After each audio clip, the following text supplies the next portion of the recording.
Air Force, et ben, il y avait ces sirènes qui se mettaient en route, des frissons, parce que nous, on avait de la famille qui habitait en Italie, parce que notre génération, je suis de la troisième génération. Et voilà, pour nous, c'était assez prenant, on ne savait jamais ce qui allait arriver. Et puis, en fait, je me suis rendu compte que la Confédération, elle a voulu nous rassurer. Alors, comment rassurer le peuple, comment rassurer les enfants? Alors ça, elle l'a fait de cette manière. À travers la Suisse, dans les villes principales, on a fait des défilés. Les enfants étaient conviés à ces défilés. Et là, parce que ça c'est précédemment, on a eu un défilé dont notamment 3 tanks pour nous rassurer.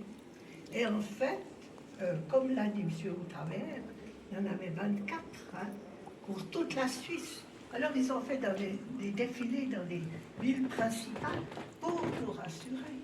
Mais bien sûr, sur le moment, mais c'est après coup, il y avait que ça pour nous rassurer.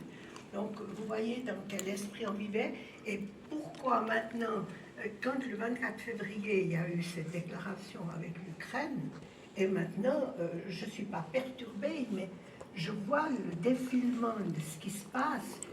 C'est presque la copie, enfin je ne sais pas, je me trompe peut-être, M. Autravers, mais ce qui s'est passé avec la dernière guerre mondiale, ça vous pourrez peut-être nous le dire.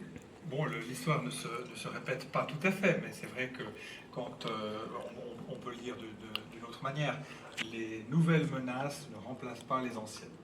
Et on a tort d'imaginer que les anciennes menaces sont complètement oubliées, qu'elles sont complètement obsolètes parce qu'aujourd'hui on a le cyber, les satellites ou autre chose. En fait, les nouvelles menaces s'additionnent par rapport aux anciennes. Mais malheureusement, on ne résout jamais, on ne peut pas complètement y éliminer